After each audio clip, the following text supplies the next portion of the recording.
À la base, c'est William Sheldon, un philosophe américain qui, dans les années 20, a inventé cette classification des morphotypes que sont l'endomorphe, l'ectomorphe et le mésomorphe. Son objectif était de trouver un lien entre la personnalité des gens et la constitution physique de leur corps.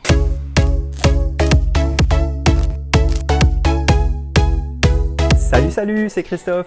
Bienvenue pour cette nouvelle vidéo, je suis content de te retrouver. Bon alors, tu connais certainement les trois fameux morphotypes, ou plus précisément on devrait dire les somatotypes, comme l'a défini son inventeur William Sheldon dans les années 20. C'est quoi ces trois somatotypes? C'est ectomorphe, mésomorphe et endomorphe. Aujourd'hui, dans le monde du fitness et dans quasiment toutes les salles de culturisme, les programmes de développement de masse musculaire sont basés sur ces somatotypes. Le problème avec ce classement par somatotype, c'est qu'il est extrêmement simpliste et surtout obsolète. En gros, le mésomorphe, c'est celui qui a un corps plutôt grand, musclé et solide. L'endomorphe, c'est plutôt celui qui va avoir un corps plutôt gros, lourd et potelé. Et l'ectomorphe, ça va être celui qui va avoir le corps plutôt allongé, délicat et aux muscles fins et réduits. Tu devrais savoir que le somatotype n'est absolument pas déterminé par la génétique. Il est au contraire influencé par l'environnement, c'est-à-dire l'ensemble de facteurs comme la croissance, l'âge, l'alimentation, l'activité physique, la qualité de vie, le niveau de stress. Autrement dit, non seulement il n'est absolument pas déterminé par la naissance, et en plus il peut complètement évoluer au cours de la vie sous l'effet de facteurs volontaires ou involontaires. Et il n'est en aucun cas une fatalité.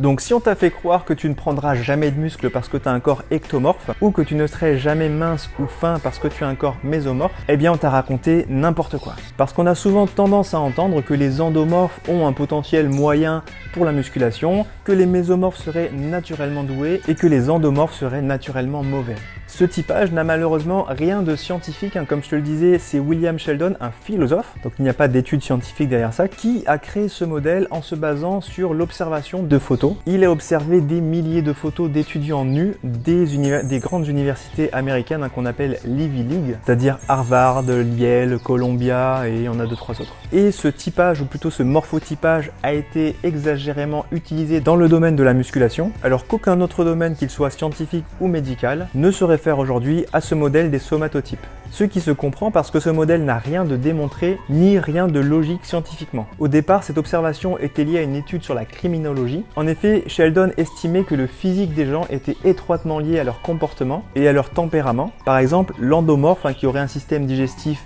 plutôt développé, aurait une tendance à la corpulence avec un corps mou et des muscles peu développés, ce qui correspondrait au tempérament viscérotonique, c'est-à-dire qui recherche le confort et le luxe, qui aime manger, il est plutôt tolérant et sociable, jovial, de bonne humeur et en général de type extraverti. Le profil mésomorphe correspond quant à lui à un grand développement de la masse musculaire et du système circulatoire, et il est corrélé au tempérament somatotonique, c'est-à-dire courageux, énergique, actif, dynamique, autoritaire, agressif et qui aime prendre des risques. Et enfin, l'ectomorphe correspond plutôt à un grand développement du système nerveux et du cerveau, et l'ectomorphe est corrélé à un tempérament cérébrotonique, c'est-à-dire qu'il est sensible, timide, introverti et il a des goûts artistiques développés. Ce que je veux te dire aujourd'hui, c'est que tu peux oublier tout ce que tu as pu entendre ou lire sur ces classements par somatotype, parce que c'est souvent faux et que ça t'induit en erreur. Souvent, ça va t'imposer l'idée que tu n'es pas fait pour tel ou tel sport, parce qu'en réalité, même si certaines caractéristiques physiques sont figées par la génétique, beaucoup d'autres ne le sont pas autant que tu le crois. Et pour illustrer ce point, je te laisse regarder l'évolution de Rudy Koya, qui est un coach sportif personnel plutôt reconnu dans le milieu.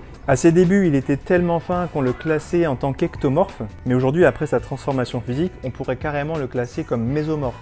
Donc tu vois qu'un ectomorphe peut très bien être un mésomorphe ou un endomorphe, et vice versa. En gros, quelle que soit ta constitution physique aujourd'hui et quel que soit ton profil de somatotype, il y a toujours une possibilité de changement et toujours une marge de progression. Bon alors une fois que je t'ai dit ça, je dois quand même avouer qu'il existe quelques prédispositions génétiques qui vont influencer ta croissance et donc indirectement ton somatotype. Et effectivement, il y a certains sports, notamment je pense au rugby ou à la danse, qui vont être plus facilement accessibles par les personnes qui auront un corps plutôt mésomorphe pour le rugby et ectomorphe pour les danseurs. Mais clairement, il faut que tu retiennes que l'activité physique, l'entraînement, le développement de ta masse musculaire joue un rôle majeur dans la modification de ton somatotype. C'est-à-dire que tu pourrais très bien réussir dans un sport pour lequel tu ne serais pas a priori prédisposé, sans avoir le somatotype idéal, mais avec de l'entraînement et de la persévérance, tu peux très bien atteindre ces objectifs. Et d'ailleurs, il y a plein de sports, je prends au hasard le football ou le tennis, qui peuvent peuvent avoir des très bons joueurs, quel que soit leur somatotype. Donc en conclusion, j'aimerais que tu retiennes que le somatotype n'a aucun fondement scientifique. Ça ne devrait absolument pas être la base de ton programme d'entraînement, parce que le meilleur moyen d'obtenir le résultat et les performances que tu recherches, et ce de manière efficace, eh bien c'est en ayant une alimentation et un entraînement personnalisé.